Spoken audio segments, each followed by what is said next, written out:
Welcome back. Girls Aloud singer Nicola Roberts is renowned for her fiery red hair and her flawless pale skin. But she hasn't always been so confident about that porcelain complexion. No, in the new documentary, The Truth About Tanning, Nicola takes a look at the culture and consequences of tanning among young people. Before we talk to her and to the dermatologist Professor Nick Lowe, let's take a look at her programme. Nicola's journey starts in South Wales. 26-year-old Tom Crooks loves to tan. Much like Nicola in her tanning days, it's an obsession that dominates his life. He visits his local sunbed salon on average 5 to 6 days a week and can spend up to 24 minutes a day soaking up the rays.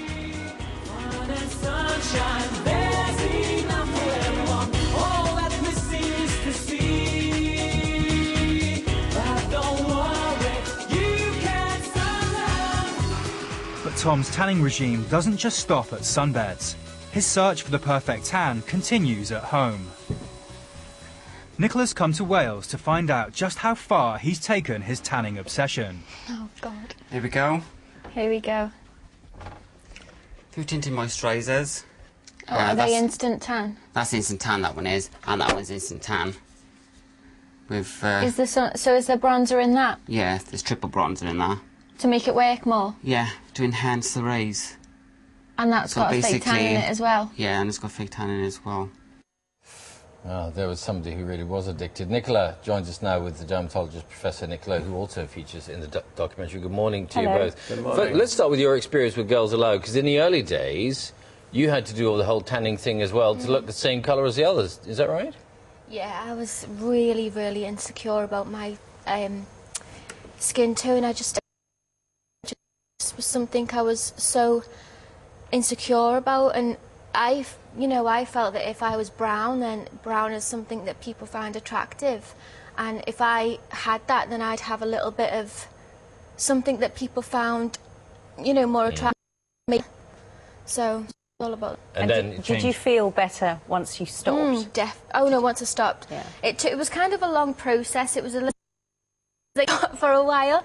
It was like a lot of self-convincing, and I'm very lucky to be in our team. We're surrounded with very strong women and a lot of good influence to kind of happy I'm on the other side of the fence now. Well, Nick, the film demonstrates and confirms suspicions we've already had, that for young women in particular, tanning can be a really hazardous obsession. No, you're absolutely right. And in fact, everybody thinks that, or a lot of people think that if you've got a tan bronze skin, it's a sign of health and vitality.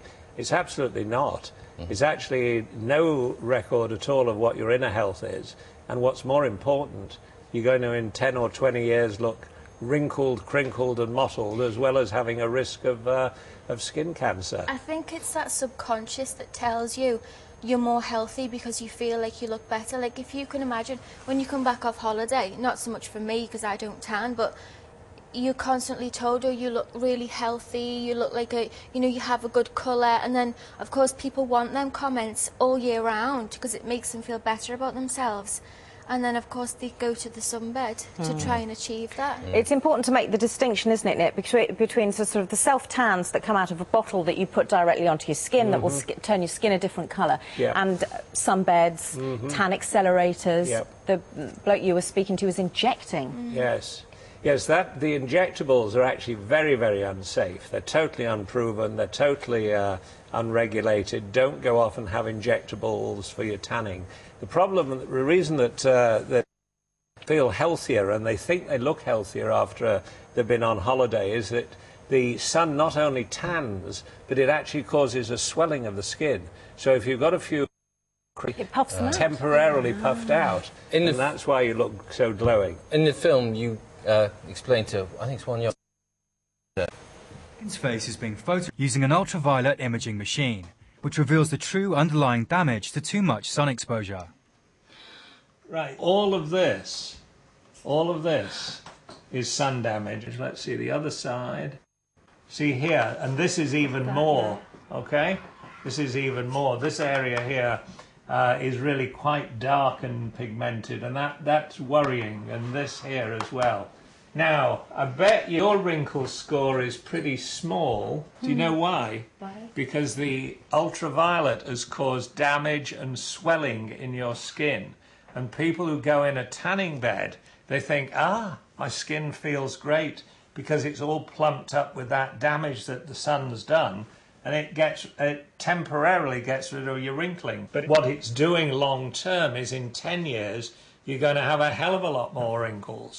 Did you discover whether we're sitting on a bit of a skin cancer time bomb, Nicola? Yeah, no, definitely. I mean, it's proven that skin cancer is the fastest growing cancer in the UK at the moment, and that has quadrupled since the 1970s, and that's, of course, when the sunbed was brought to life. And the most worrying is the melanoma, which is the one that can be actually fatal if it's not diagnosed early, and that is the one that seems to be most linked with the UVA tanning beds. Well, I met a girl. I mean, there's a lot of misconceptions about malignant melanoma and who's at risk and who isn't at risk, and a lot of, well, I know that my view on it used to be that, you know, I am probably the most at risk with having pale skin and freckles, but not at all. Like, I went to visit a family whose daughter was 24, 25, a lady called Hayley, and she'd died, and she was olive-skinned, never used the sunbed, dark hair, and I think that a lot of people are under the influence that it won't happen to me. I know I'm not pale, so I'm not at risk. And in actual fact, you are. Everybody's at risk. Everybody is. And if you've got a dodgy mole, check it out. Definitely. Get it checked out ASAP, isn't it? And the skin will repair itself. If you give up tanning, that's the other positive thing, to encourage people. It will repair itself to a degree. Good. Well, thank you both very much. Thank you. Thank you very much, Nicola. Interesting film. The Truth About Tanning is this Thursday, BBC 3 at 9 o'clock. That's it from us today on Breakfast. Tomorrow, Terminator 2 actress Linda Hamilton will be dropping in to talk about her new film, Holy Water. And Nancy Griffith will be here talking ahead of the Radio 2 Folk Awards. Do you think you should bring your guitar in? I hope so. It'd be nice. Have a lovely day. We'll see you at 6 tomorrow. Bye-bye. Bye.